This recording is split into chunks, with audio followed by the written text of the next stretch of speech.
అందరికీ నమస్తే అండి. Welcome to Devi food logs. ఈరోజు మనం ఎంతో రుచిగా ఉండే పొరాటాను రెడీ చేసుకుందాం. ఈ పొరాటా పొరలు పొరలుగా ఎలాగ వస్తుందో, ఏం చేస్తే పొరలు పొరలుగా వస్తుందో అంతా మీకు వివరంగా చూపిస్తాను రండి. ముందుగా ఒక గిన్నె తీసుకుని దాంట్లో ఒక గ్లాస్ మైదా పిండి వేసుకోవాలి. మీకు గ్లాస్తో చూపిస్తానండి. గ్లాస్ మైదా పిండికి ఒక స్పూన్ సాల్టు, ఒక స్పూన్ పంచదార, ఒక స్పూన్ కరాచీనోక, ఒక పెద్ద స్పూన్ నూనె ప్లేస్లో నెయ్యి వేసుకున్నా పర్వాలేదండి. ఇవన్నీ వేసుకున్న తర్వాత ఈ పిండికి బాగా పట్టించాలి. మనం ఏళ్ళు సహాయంతో పట్టించాలి. తేలిగ్గానే గట్టిగా పిసికేయకూడదు. ఇదంతా పట్టించిన తర్వాత ఒక గ్లాసు చిక్కటి పాలు పక్కన పెట్టుకుని ఆ పిండినంతా తడుపుకోవాలి. పొరాటా అంటే పాలతోటే రెడీ చేసుకోవాలండి. ఎక్కువ పాలే. ఈ పాలు మనకి ఎక్కువ సరిపోకపోతే కొద్దిగా నీళ్ళు వేసుకోవాలి, కానీ ఎక్కువ శాతం పాలతోటే కలుపుకోవాలి. చూడండి, ఈ వేళ్ళతోటే కలుపుకోవాలి. తేలిగ్గా కలుపుకోవాలి. మనం గట్టిగా ప్రెస్ చేసి కలపకూడదు ఈ పిండిని. చూడండి ఎంత పొడి పొడిగా రెడీ అయిందో. పాలతో తడుపుకున్నాం కదా.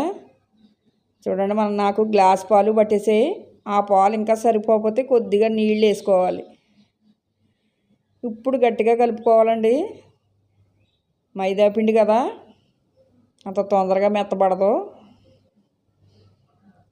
2-3 సార్లు బాగా గట్టిగా కలుపుకోవాలి. స్మూత్గా వచ్చే వరకు కలుపుకోవాలి. చూడండి, మెత్తగా కలిపిన మైదా పిండి పైన మళ్ళీ ఆయిల్ వేసుకోవాలి. ఆయిల్ ఎక్కువే పడుతుంది పొరాటాకి. ఆయిల్ వేసుకుని తడుపుకోవాలి. నేను ఎలా చేస్తున్నానో మీరు కూడా అలా చేసి ఆయిల్తో బాగా తడుపుకోవాలి. ఇలా రెడీ చేసుకున్న పిండిని మూత పెట్టేసుకుని 1 గంట సేపు కంపల్సరిగా నానబెట్టుకోవాలి. ఒక అరగంట సేపు అయిన తర్వాత మళ్ళీ ఒకసారి తీసుకుని మళ్ళీ 2-3 సార్లు బాగా కలుపుకోవాలి. చూడండి ఎంత బాగా నానిందో. ఇప్పుడు అరగంట అయిందండి. ఈ పిండి ఎంత బాగా నానితే అంత బాగుంటుంది పొరాటా. మళ్ళీ అరగంట తర్వాత కలిపేసుకుని మళ్ళీ మూత పెట్టి మళ్ళీ అలా ఉంచేసుకోవాలి. మొత్తం మీద గంట టైం అయ్యిందండి. పిండి నానిందో లేదో చూద్దాం. చూసారా ఎంత స్మూత్గా రెడీ అయిందో. ఇలా రెడీ అయిన ఈ ముద్దని 4 భాగాలుగా చేసుకోవాలి. చూడండి, 4 పొరాటాలు వస్తాయండి. అందుకని 4 భాగాలుగా చేసుకోమంటున్నాను. ఒక ముద్ద తీసుకుని పలచగా చపాతీలా ఒత్తుకోవాలి. చూడండి, నేను చూపించినట్టుగానే ముద్దను పిండిలోకి బాగా కలిపి ఎంత పలచగా వస్తే అంత పలచగా చపాతీలా ఒత్తుకోవాలి. మనం ఎంత సాగదీయాలో అంత సాగదీసేసుకోవాలండి. ఆ ఉండనే పలచగా చేసుకోవాలి. ఇలా పలచగా చపాతీలా చేసుకున్న దాని మీద ఆయిల్ వేసుకోవాలి. ఈ ఆయిల్ అంతా ఈ చపాతీకి బాగా పట్టించాలి. ఆయిల్ అంతా పట్టించిన తర్వాత మైదా పిండి వేసుకోవాలి. మైదా పిండి వేసుకుని ఒక చాకు తీసుకుని మనం ఎంత సన్నగానో కట్ చేయాలి ఆ చపాతీని అంతా. చూడండి ఎంత సన్నగా కట్ చేస్తున్నానో. ఎంత సన్నగా వచ్చేటట్లు ఈ చపాతీ అంతా కట్ చేసేసుకోవాలి. చూడండి, పలచగా చేసుకోవాలి. పలచగా చేసుకున్నది దగ్గరగా ఇలా కట్ చేసుకోవాలి.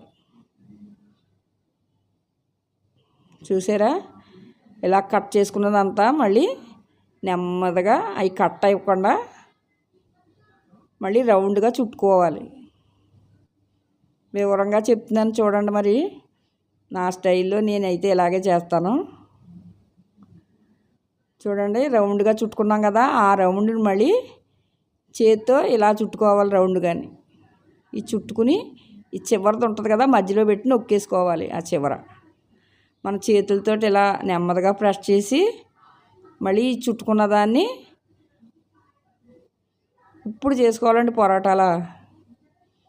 ఈసారి మళ్ళీ చుట్టుకున్నదంతా గట్టిగా నొక్కకుండా నెమ్మదిగానే ఈ పొరాటా చేసుకోవాలి. మనం గట్టిగా నొక్కేసామంటే ఆ పొరలన్నీ నొక్కుపోతాయండి. గట్టిగా నొక్కకుండా మనం స్మూత్గానే చేసుకోవాలి. గట్టిగా కానీ నొక్కారంటే పొరలు అసలు విడవు. స్మూత్గా రెడీ చేసుకోవాలి. చూడండి ఎలా రెడీ అయిందో పొరోటా.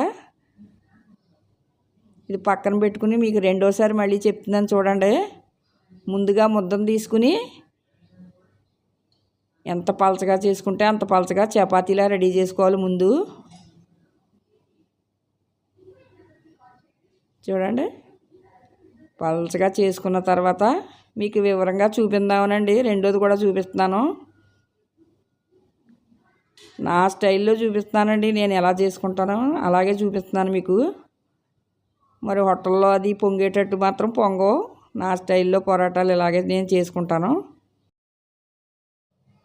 నేనైతే మన ఇంట్లో ఏముంటాయో వాటితోటే రెడీ చేస్తాను. హోటల్లో ఏమేమి వేస్తారో నాకు తెలియదు.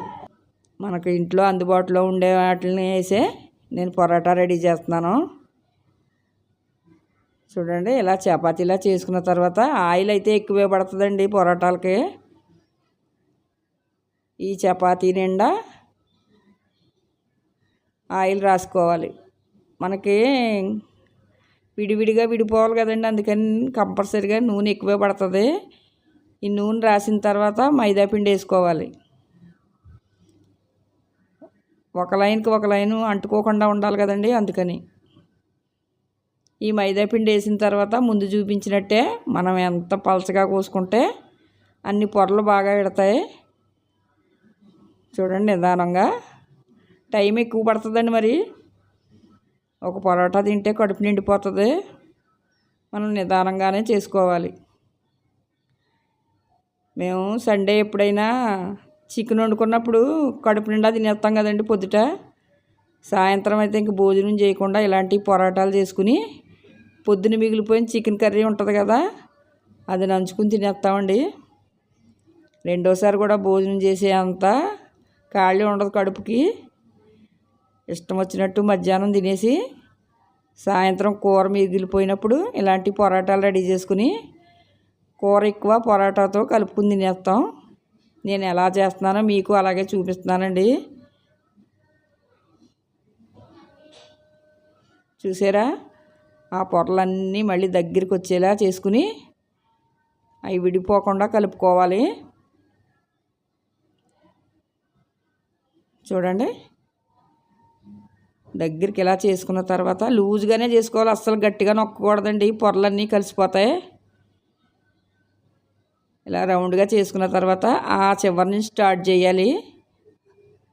స్టార్ట్ చేసి రౌండ్గా చుట్టుకోవాలి. మీకు చూపించడానికేనండి రెండోది కూడా చేస్తున్నాను. చూడండి ఈ చివరిని మధ్యలో పెట్టి నొక్కేసుకోవాలి. ఇలా నొక్కిన తర్వాత చేతితో 2-3 సార్లు ఇలా అన్ని ఆ పొరలు చూసారా ఎలా ఉన్నాయో, ఇలా అని మళ్ళీ కొద్దిగా మైదా పిండి వేసుకుని పొరాటాలో మళ్ళీ ఒత్తుకోవాలండి. మర్చిపోవద్దు మీరు, గట్టిగా అస్సలు నొక్కకూడదు.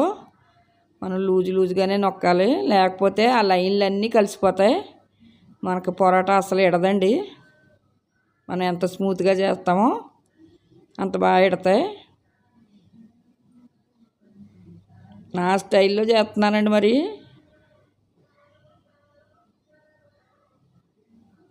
సండే రోజున ఉదయం మనం కడుపు నిండా మధ్యాహ్నం భోజనం చేసి సాయంత్రం ఖాళీ కడుపుతో పడుకోకుండా ఇలాంటిది ఒక పొరాటా తిన్నామంటే హాయిగా ఉంటుందండి. చూడండి రెడీ అయిపోయాయి కదా పొరాటాలు. ఇప్పుడు స్టవ్ వెలిగించుకుని బాగా ఎక్కువ మంట పెట్టకూడదు, మాడిపోతాయి. అలా అని సిమ్లోనే పెట్టకూడదు. మంట మాత్రం మీడియంలో పెట్టి నిదానంగా కాల్చుకోవాలి. కొంచెం దలసరిగా ఉంటుంది కదా పొరాటా, కొంచెం ఆయిల్ వేసుకుని నిదానంగా కాల్చుకోవాలి. కొంచెం దలసలు ఎక్కువ కదండి, అందుకని లోపల ఉడకదు, పైన ఎగిపోయినని మీడియంలో పెట్టి వేయించుకోవాలి. పిల్లలైనా ఎవరైనా చాలా ఇష్టంగా తింటారండి ఈ పొరాటాలని. మనం పెద్ద పని అని ఎవరో చేయరు. నేను అందుకే మీకు సింపుల్గా చూపిస్తున్నాను. మన విలేజ్లో దీన్ని పొరాటా చేయటం ఎంతో కష్టం అనుకుంటారు కదా. పొరాటా చేయటం చూసారంటే ఎంత ఈజీయా అంటారు మీరు. చపాతీలు చేసుకుంటాం కానండి, ఎవరు పొరాటాలు చేసుకోరు. అందుకని నా స్టైల్లో చూపిస్తున్నాను. చూడండి, నిదానంగా కాల్చుకోవాలి. కలర్ మారే కదా, పొరాటా కలర్ వచ్చిందండి. పొరాటా మైదా పిండి కదా. ఇలా రెడీ అయిన చపాతీలన్నీ ఒకదానిపై ఒకటి పెట్టేసుకోవాలి. కొంచెం చల్లారనివ్వాలండి. కొంచెం చల్లారిన తర్వాత చూడండి నేను ఎలా చూపిస్తానో అలాగే విడదీయాలి. ఆ పొరలు విడదీయడానికి ఇలా కొట్టాలండి. అన్నీ సమానంగా పెట్టుకున్న తర్వాత మనం ఇంత గట్టిగా కొడితే అన్ని పొరలు విడతాయి. చూసారా, 4 ఒకదానిపై ఒకటి పెట్టి నేను చూపిస్తున్నట్టు కొట్టాలి. ఇదిగో చూడండి, ఇంకా 2-3 సార్లు కొట్టాలి. పొరలన్నీ ఇడాలంటే గట్టిగా ప్రెస్ చేయాలండి. చూసారా, ఒకదానిపై ఒకటి గట్టిగా నొక్కామంటే విడివిడిగా ఉండే పొరాటా రెడీ అయిపోయిందండి. చూసారా ఎన్ని పొరలు వచ్చాయో పొరాటాలోని. ఈ పొరాటాలో ఆ చికెన్ కర్రీ నంచుకు తింటే ఉంటుందండి, మరి చెప్పలేనండి నేను. మీరే తిని చూడాలి. మన ఛానల్లో 2-3 రకాల చికెన్ కర్రీలు ఉన్నాయి.